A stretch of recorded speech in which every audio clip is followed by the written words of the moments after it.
السلام علیکم ورحمۃ اللہ وبرکاتہ۔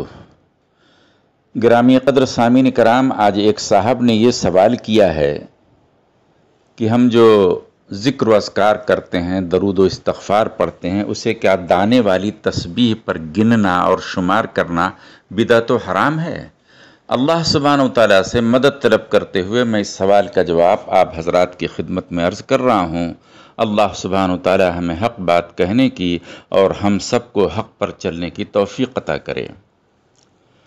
کھجور کی گٹھلیاں، املی کے بیج، منکوں دانوں اور ڈیجیٹل تسبیح پر اللہ کا ذکر کرنا جائز ہے۔ اسے بدعت کہنا بہت بڑی جرات اور زیادتی ہے۔ یہ جو دانوں والی تسبیح ہوتی ہے، اس کا ایک نام ہے مسکرہ، جس کا مطلب ہے اللہ کا ذکر یاد دلانے والی۔ یعنی اس سے ہمیں یہ معلوم ہوتا ہے کہ اب تک ہم نے اللہ کا ذکر کتنا کیا ہے اور کتنا ذکر باقی ہے۔ یہ دانے، موتی، منکے وغیرہ اصل مقصود تو ہے ہی نہیں، بلکہ اصل تو ذاکر کا مقصود اللہ کا ذکر ہوتا ہے، اور یہ تسبیح اس ذکر کا عدد اور گنتی معلوم کرنے کا ذریعہ ہے۔ جس طرح سے مسجدوں میں روشنی کرنا، قالین بچھانا یا پنکھے لگانا اصل مقصود نہیں ہے، بلکہ اصل مقصود تو نماز ہے۔ یہ ساری چیزیں سہولت و آرام کے لیے ہیں۔ اسی طرح اصلاً اللہ کا ذکر ہے اور تسبیح اس ذکر کو گننے اور کاؤنٹ کرنے کا ذریعہ ہے۔ اگر کوئی ذاکر زبان سے اللہ کا ذکر کرتا رہے اور انگلیوں پر گنے اور شمار کرے تو یہ بہت اچھی بات ہے، کیونکہ سرکار دو عالم صلی اللہ علیہ وسلم اپنے ذکر و اذکار کو اپنی مبارک انگلیوں پر ہی گنتے تھے اور شمار کرتے تھے۔ مگر یہ نقطہ بھی ذہن نشین رہے کہ ذکر تو زبان سے ہوتا ہے اور انگلیاں صرف گننے کا کام کرتی ہیں، اور انگلیوں کے علاوہ دیگر چیزوں پر بھی گنتی احادیث مبارکہ سے ثابت ہے۔ چنانچہ ام المومنین حضرت صفیہ بنت حیی فرماتی ہیں کہ ایک بار سرکار دو عالم صلی اللہ علیہ وسلم میرے پاس تشریف لائے۔ میرے پاس 4000 کھجور کی گٹھلیاں رکھی ہوئی تھیں جن پر میں تسبیح پڑھا کرتی تھی۔ آپ صلی اللہ علیہ وسلم نے ارشاد فرمایا، حیی کی بیٹی یہ کیا ہے؟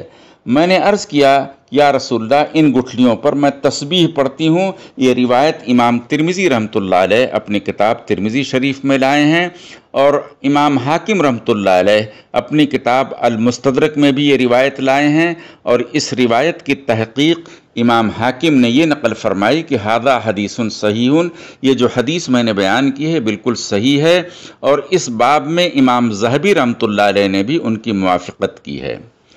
دوسری حدیث حضرت سعد بن وقاص رضی اللہ تعالیٰ عنہ کی فرماتے ہیں کہ نبی اکرم صلی اللہ علیہ وسلم کے ساتھ میں ایک بار ایک صحابیہ کے پاس گیا جن کے سامنے گٹھلیاں اور کنکریاں رکھی ہوئی تھیں۔ یہ چیز جو تھیں ان پر وہ تسبیح پڑھا کرتی تھیں۔ یہ روایت بھی امام ترمذی رحمۃ اللہ علیہ اور امام ابو داؤد رحمۃ اللہ علیہ اپنی اپنی کتابوں میں لائے ہیں۔ امام ترمذی رحمۃ اللہ علیہ نے اس حدیث کی تحقیق میں لکھا کہ یہ حدیث حسن ہے، اور حسن کے علاوہ یہ غریب ہے، یعنی دو چیزیں ان کی تحقیق میں، حسن ہے، غریب ہے۔ مگر پاکستان کے مشہور اہل حدیث عالم شیخ زبیر علی زئی نے جو اپنے ترمذی کی شرح لکھی ہے، اس میں اس حدیث کی تخریج کی ہے اور اس حدیث کو حسن قرار دیا ہے۔ حسن حدیث کا مسئلہ یہ ہے، پہلی بات تو ہے کہ اوپر کی حدیث حضرت صفیہ رضی اللہ تعالیٰ عنہ والی صحیح ہے، یہ حدیث حسن ہے۔ دو محدثین فرماتے ہیں کہ حدیث حسن ہے۔ حسن حدیث کا مسئلہ یہ ہے کہ حسن حدیث فضائل کے علاوہ احکام و مسائل میں بھی معتبر ہوتی ہے۔ تو ان دونوں حدیثوں سے یہ بات ثابت ہوئی کہ انگلیوں کے علاوہ کھجور کی گٹھلیوں کا بھی استعمال سرکار دو عالم صلی اللہ علیہ وسلم کے زمانہ مبارکہ میں ہوتا تھا، اور خود رسول اکرم صلی اللہ علیہ وسلم نے اس چیز کو ملاحظہ اور مشاہدہ فرمایا، اور آپ نے اس پر کوئی رد و انکار نہیں کیا۔ اگر کوئی غلط بات ہوتی یا انگلیوں کے علاوہ کسی اور چیز پر ذکر و اذکار کا گننا جائز نہ ہوتا تو اللہ کے رسول فوراً اس کا رد فرما دیتے۔ آپ کا رد نہ فرمانا اس کے حق اور صحیح ہونے کی دلیل ہے۔ اس حدیث کو حدیث تقریری کہتے ہیں۔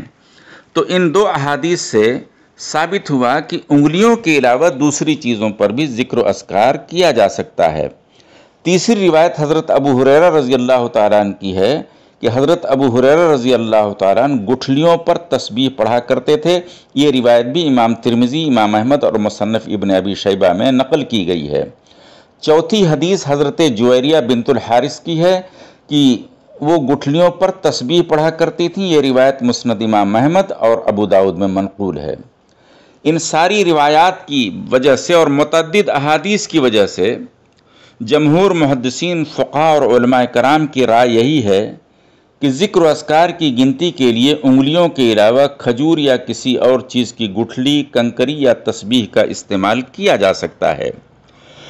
چنانچہ علامہ ابن تیمیہ رحمۃ اللہ علیہ نے اپنے فتاویٰ میں جلد 22 میں یہ چیز نقل فرمائی ہے کہ یہ دانوں والی تسبیح کو بعض لوگ مکروہ سمجھتے ہیں اور بعض لوگ اسے مکروہ نہیں سمجھتے۔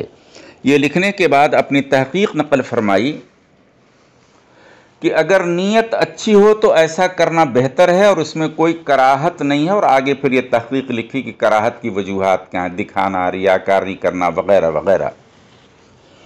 حنفی مسلک کے مشہور عالم ابن عابدین شامی رحمۃ اللہ علیہ اپنی کتاب فتاوی شامی میں فرماتے ہیں کہ اگر ریاکاری کی نیت نہ ہو تو آلہ تسبیح یعنی دانے والی تسبیح کا استعمال میں کوئی حرج نہیں ہے اور اس میں کوئی قباحت نہیں ہے۔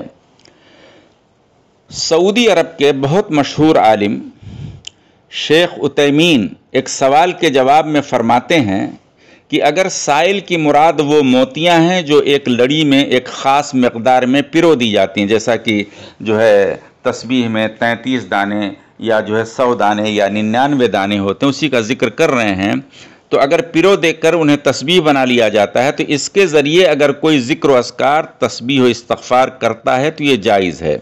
پھر انہوں نے آگے اسی طرح سے جیسے کہ علامہ ابن تیمیہ نے کچھ شرطیں بیان فرمائی ہیں، انہوں نے بھی وہی شرطیں بیان فرمائی ہیں کہ ریاکاری نہ ہو، دکھاوا نہ ہو اور اس میں غیروں سے مشابہت نہ ہو۔